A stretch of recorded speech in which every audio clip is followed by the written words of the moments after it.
최고부부 백국 도전. 오늘 이 시간에는 알티플라노 고원을 달리며 만나는 소금호수와 동물들이 있는 곳으로 출발합니다. 볼리비아에서 네 번째 마지막 시간입니다.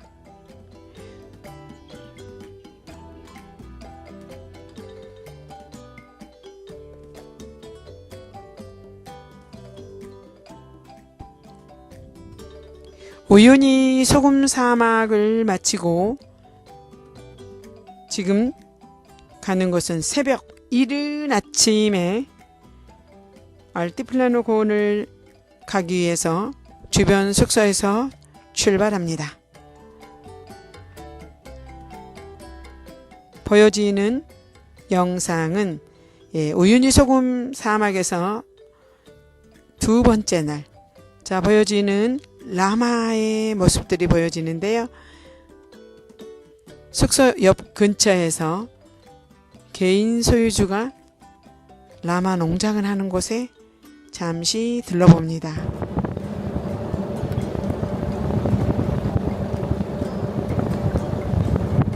그리고 오야구의 하산 카냐파 호수가 있고 에디온다 호수가 있고요. 온다 호수가 있고 알티플라노 고원 돌의 나무가 있는 곳으로 지금 들어왔는데요. 여기는 에두아르도 아바로아 국립공원이 있는 곳이기도 합니다.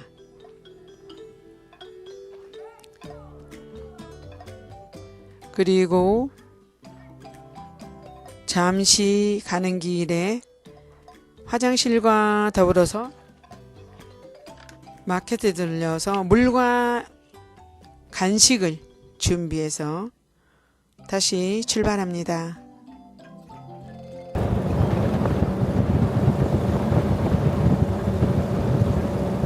이 알티플라노 고원 지대는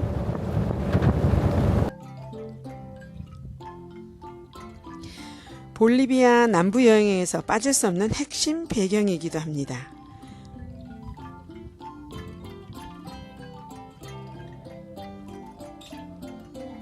스페인어로는 높은 평원이라는 뜻을 가지고 있는 알티플라노 고원은 페루, 볼리비아, 칠레, 아르헨티나에 걸쳐 있는 남미 최고의 고원 지대로서 해발 고도가 3,700m에서 4,500m, 일부 지역은 5,000m 이상 되는 곳도 있기도 합니다. 세계에서 티베트 공원 다음으로 높은 고원이 바로 알티플라노 고원이 되겠습니다. 또 한 번 지나가는 길에 라마들이 있는 곳에서 잠시 우리 같이 갔던 일행의 차들이 줄줄줄 따라오지 못해서 잠시 쉬어보면서 라마를 다시 한번 보게 됩니다. 우유니 소금 사막과 더불어서 이제 가는 길목에서 이 알티플라노 고원 지대를 지나가면서 고산 기후와 드라마틱한 지형, 화산, 여모, 사막, 지열지대가 어우러진 이곳은 바로 우리가 달리는 이 길에도 4,000m나 높은 하나의 대륙 알티플라노 고원입니다. 그리고 지금 보시다시피 자전거로 이렇게 여행하는 모습을 잠시 찍어도 되겠습니까? 그러니까 예스 해가지고 한 사진을 커팅해 봤고요. 자, 숨이 차오르고 머리가 아프지만 이 고원의 공기는 과연 어떤 감동을 줄까요? 바로 옛날에 코미디언이 지구를 떠나가라 했을 때와 같은 모습이 아닌가 싶을 정도로 감동과 함께 무한 감격해 봅니다. 우리는 지금 하늘 아래 가장 가까운 곳에 이렇게 철도길이 놓여 있는 이곳 알티플라노 고원 지대를 지나면서 아하, 여기도 사람은 살아가고 있구나라는 것을 느끼면서 이 고원 전체 풍경을 보여주는 자연스럽게 보시면 되겠는데요. 저 하늘 아래 구름이 산 위에 턱 걸쳐지기도 하고요. 계속해서 이어지는 오야구의 화산 전망대로 왔습니다. 이곳 역시 해발 4,200m가 되겠습니다.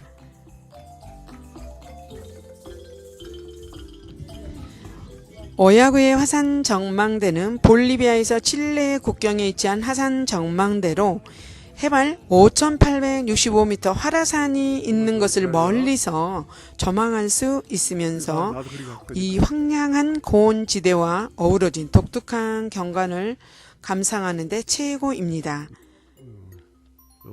광활한 사막 지형과 기묘한 바위들, 바람에 깎인 바위 구멍이 숭숭 뚫려 있는 모습, 사막 풍경이 아름다운 경관을 펼쳐집니다. 다양한 모양의 소금 호수들이 있는 알티플라노 고원, 여우와 비스카차, 홍학 등 다양한 동물들을 만나보는데, 자,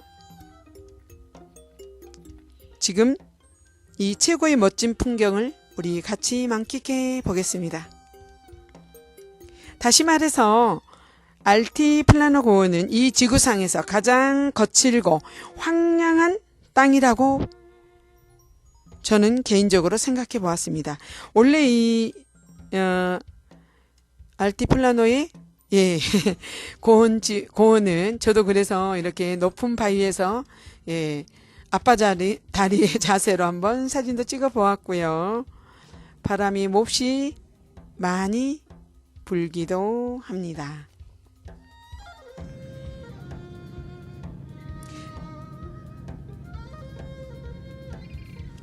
그리고 이제 카냐파호수는 사막에 있는 소금호수와 엄청난 플라밍고가 있는 마치 홍학들이 수도 없이 많이 있는 먹이를 찾고 또 찾아서 식사 중에 있습니다.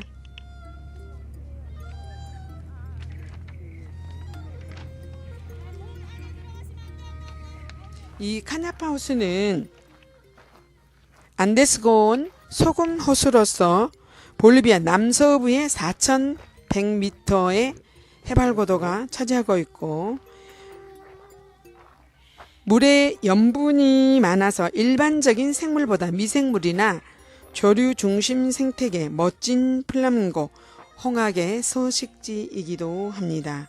원래 이 카냐파오 호수는 광물질, 염분이 풍부한 호수여서 물의 색깔은 빛과 각도에 따라서 에메랄드 빛으로도 보여주고 푸른색이나 흰색으로도 변해지는 멋진 모습인데요.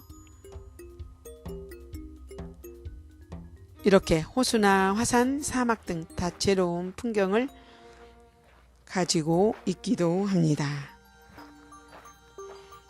그리고 약간의 보슬보슬한 비도 내리면서 구름이 잔뜩 먹구름이 끼어 있긴 하지만 주변의 경치는 그 어디서서 볼 수 없는 아름다운 생태보고를 자랑하고 있는 이 카냐파 호수의 모습이 보여지고 있고요.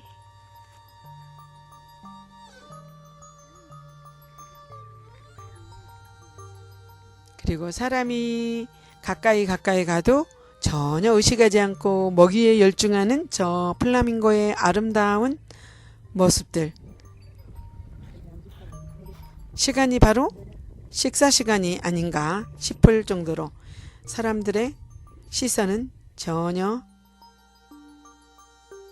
보지 않고 먹이에 집중하는 예쁜 플라밍고의 모습을 한껏 보고 다시 걷고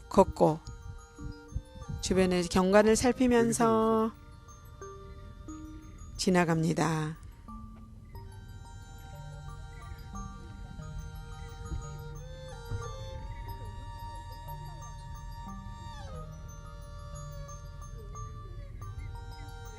이 카냐파호수는 오프로드 차량이 호수 옆까지 접근 가능성이 가장 근접해 있기 때문에 이 플라밍고 홍학을 가장 가까이서 볼 수 있는 장점이 있기도 합니다.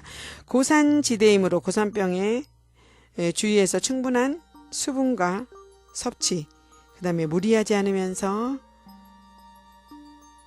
투어하는 것을 추천합니다. 날씨가 변화가 빠르기 때문에 따뜻한 복장은 필수입니다. 자, 드론으로 보는 알티플라노 고원을 보겠습니다.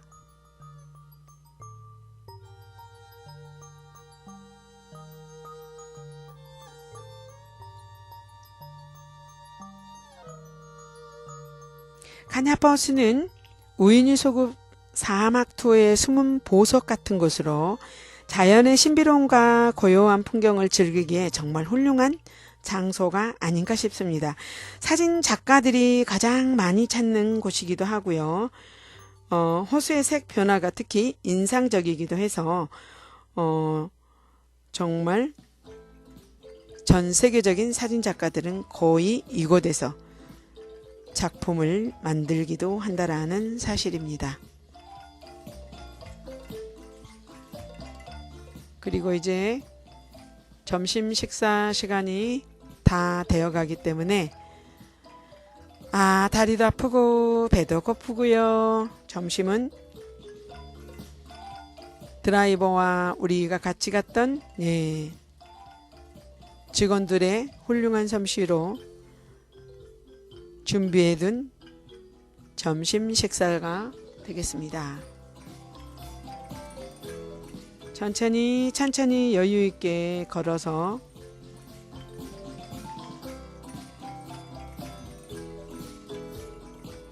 드론 촬영을 하고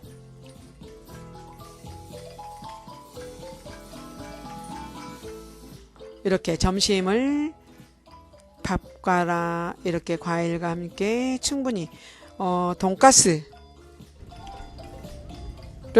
준비해 주셔서 맛있게 먹고, 자, 지금 보여지는 것은 하트 모양이 있는 선명한 온다 호수 쪽으로 왔습니다.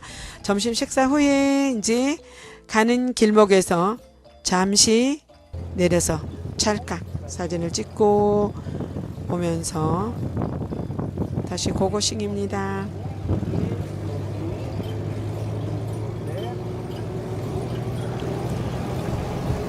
그 다음에 여기서는 그 비스카차 서식지로 토끼처럼 생겼지만은 설치류라고 하는 동물이 있는 곳으로 왔습니다. 자기 찍을게. 비가 보슬보슬 드디어 내리고 있네요.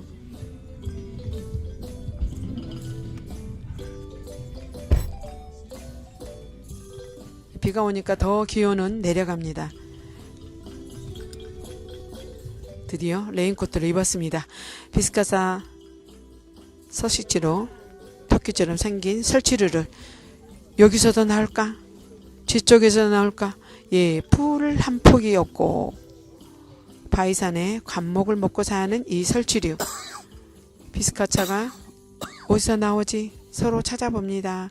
그런데 이 비스카차는 사과를 좋아한다고 합니다. 그래서 우리 사과를 준비해서 갔는데요. 짜란, 이렇게 생겼습니다. 그리고 이거는 동물은 아니지만 이끼의 모습이 바위에 이렇게 붙어서 마치 동물이 있는 것처럼 보여지는 모습입니다.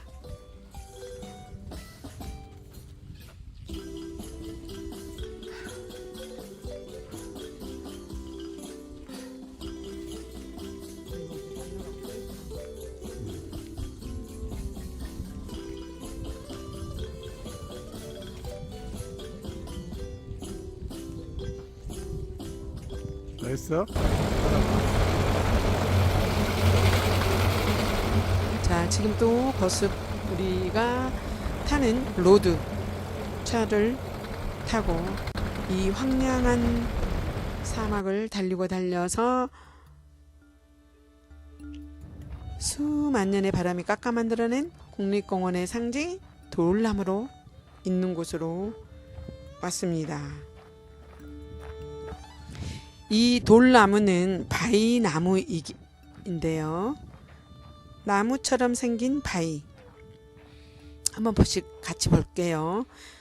아래쪽은 좁고 위가 넓어 마치 나무줄기에 나뭇가지로 달린 듯한 모습. 높이는 7m가 되고요. 바람과 모래의 자연 침식으로 형성된 모습인데 수천 년 동안 강풍이 부드러운 암석층을 깎아내면서 나무 모양이 됐다고 합니다.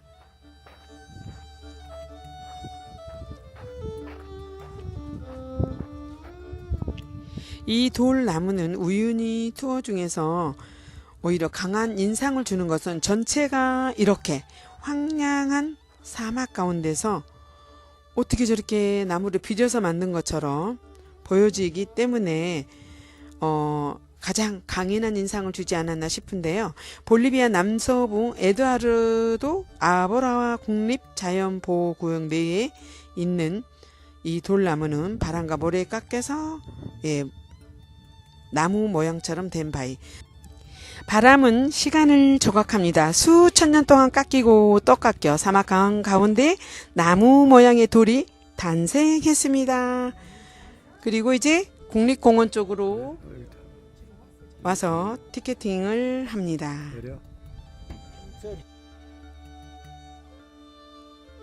누군가는 알티플라노 고원을 지나면서 외계 행성 같다고도 말하고 누군가는 예술 작품 같다고도 말하지만 이 바위는 그저 조용히 그 자리에 서 있을 뿐입니다. 자, 벌써 콜로라도 호수로 왔네요. 짜잔. 예, 이 콜로라도 호수는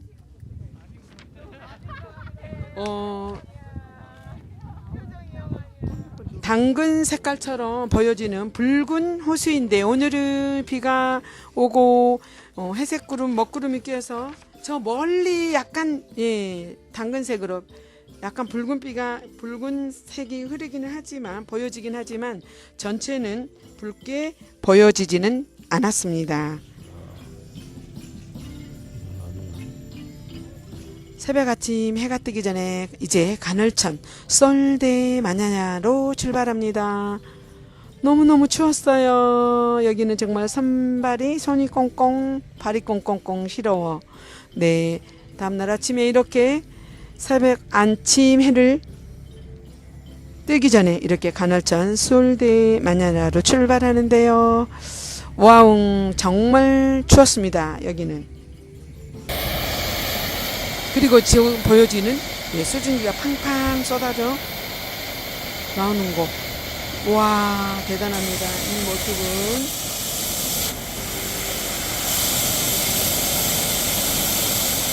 해발 4,850m에 위치한 이 가늘천의 이제 모습으로 보여지고 있고요. 유황 냄새가 진동을 하고 해발 4,850m 위치한 가늘천 유황 냄새를 풍기면서 뜨겁고 흰 수증기를 연신 내뿜는 솔데 마냐나로 왔는데요. 이 가늘천의 모습은 대단합니다. 저는 아제르바이잔에 갔을 때의 모습, 좋은 저지대, 메탄가스 중심의 진흙 화산지대라고 하며 이 볼리비아의 고산 유황 중심의 하라산 지열대는 지금 굉장한 모습을 보여주고요. 우리 드라이버가 발을 눌러서 저도 해보라는 신호를 했지만 살짝 해보았습니다. 너무 겁이 많은 저는 무서웠어요. 이렇게 수증기가 온통 하늘을 뒤덮습니다. 그리고 다시 차를 타고 고곳입니다. 주변에 보여지는 것은 흰 눈이 와서 정말 추웠어요. 옷은 정말 따뜻하게 두꺼운 따뜻한 가벼운 구스다운이나 이런 것들을 반드시 준비하는 것을 추천합니다. 우연히 일정의 마지막은 천연 온천과 함께 우리가 즐겨보는데 온천 티켓은 10불, 화장실은 5불 정도인데 정말 짧은 시간 안에 남미 여행의 모든 피로를 풀어주는 것이 바로 이 노천 온천에 있는 가늘천이 아닌가 싶습니다. 해발 고도 높이는 바로